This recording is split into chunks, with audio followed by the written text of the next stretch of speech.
നമസ്കാരം. ഇന്നലത്തെ രാജസ്ഥാൻ ഹൈദരാബാദ് മാച്ചിനെ പറ്റി പറയുകയാണെങ്കിൽ കഴിഞ്ഞ സീസൺ തൊട്ട് ഹൈദരാബാദ് ഫോളോ ചെയ്യുന്ന ഒരു ഗെയിം സ്ട്രാറ്റജി ഉണ്ട്. അതവർ ബ്രില്യൻ്റായിട്ട് എക്സിക്യൂട്ട് ചെയ്യുമെന്ന് മാത്രമേ പറയാൻ പറ്റുള്ളൂ. ഫസ്റ്റ് ബോൾ തൊട്ട് ലാസ്റ്റ് ബോൾ വരെ അറ്റാക്ക് ചെയ്യുക. IPL T20 എന്ന് പറയുമ്പോൾ തന്നെ ഒരു ബാറ്റിങ്ങിൻ്റെ ഒരു പ്ലാറ്റ്ഫോമാണ്.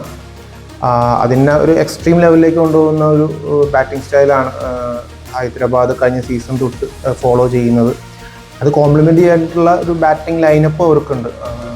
ഓപ്പണിങ്ങിൽ തന്നെ ട്രാവിസ് ഹെഡും അഭിഷേക് ശർമ്മയും കൂടി നൽകുന്ന ഒരു എക്സ്പോസിങ് സ്റ്റാർട്ട്, അത് കണ്ടിന്യൂ ചെയ്തു പോകാൻ ഇഷാൻ കിഷൻ, ഹെൻറി ക്ലാസൻ, നിതീഷ് കുമാർ റെഡ്ഡി എന്ന് പറയുന്ന ഒരു ശക്തമായിട്ടൊരു ബാറ്റിംഗ് ലൈനപ്പ് അവരുടെ സ്ട്രാറ്റജി കോംപ്ലിമെൻ്റ് ചെയ്യാനായിട്ട് ഗ്രൗണ്ടിലുണ്ട്. അത് അവർ ബ്രില്യൻ്റായിട്ട് എക്സിക്യൂട്ട് ചെയ്തു. പിന്നെ രാജസ്ഥാൻ്റെ ചേസിനെ പറ്റി പറയുകയാണെങ്കിൽ അവരൊരു 240 വരെ എത്തിയെങ്കിൽ പോലും അവരൊരു ഘട്ടത്തിലും ആ റൺസ് മറികടക്കാൻ ഉള്ളൊരു റൺ റേറ്റ് അവർക്ക് കീപ്പ് ചെയ്യാൻ പറ്റിയിട്ടില്ല. ഹൈദരാബാദ് ഫോളോ ചെയ്യുന്ന ഒരു സ്ട്രാറ്റജി ഒരു 100% വിജയത്തോടെ പുതുതായി ടീമിലേക്ക് വന്ന ഇഷാൻ കിഷനും കണ്ടിന്യൂ ചെയ്യാൻ പറ്റി. സ്വതവേ ഇഷാൻ കിഷൻ്റെ ഒരു സ്റ്റൈൽ ഓഫ് ബാറ്റിംഗ് അത് തന്നെയാണ്, അറ്റാക്ക് തന്നെയാണ്. പക്ഷെ ഇന്നലത്തെ സെഞ്ചുറിയുടെ അയാളുടെ പുറത്തുണ്ടായിരുന്ന കംപ്ലീറ്റ് നെഗറ്റീവ് എനർജിയും അയാൾ ബ്രേക്ക് ചെയ്തു എന്ന് വേണം കരുതാൻ.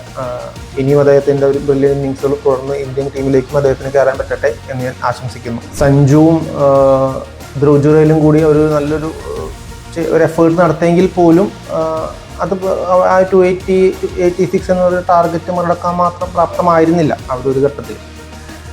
പക്ഷെ അവർ നന്നായിട്ട് ഒരു ട്രൈ ചെയ്തു എന്ന് മാത്രമേ നമുക്ക് പറയാൻ പറ്റുള്ളൂ. ഇന്നലത്തെ മത്സരത്തിൽ പിന്നെ എടുത്തു പറയേണ്ടത് സഞ്ജുവിൻ്റെ ഫീൽഡിലുള്ളൊരു അഭാവമാണ്. സഞ്ജു ഇമ്പാക്ട് പ്ലെയർ ആയിട്ടാണ് ബാറ്റ് ചെയ്യാൻ വന്നത്. രാജസ്ഥാൻ ഫീൽഡ് ചെയ്യുമ്പോൾ സഞ്ജു ഗ്രൗണ്ടിൽ ഉണ്ടായിരുന്നില്ല. അതുകൊണ്ട് തന്നെ റിയാൻ പരാഗാണ് ടീം ലീഡ് ചെയ്തത്.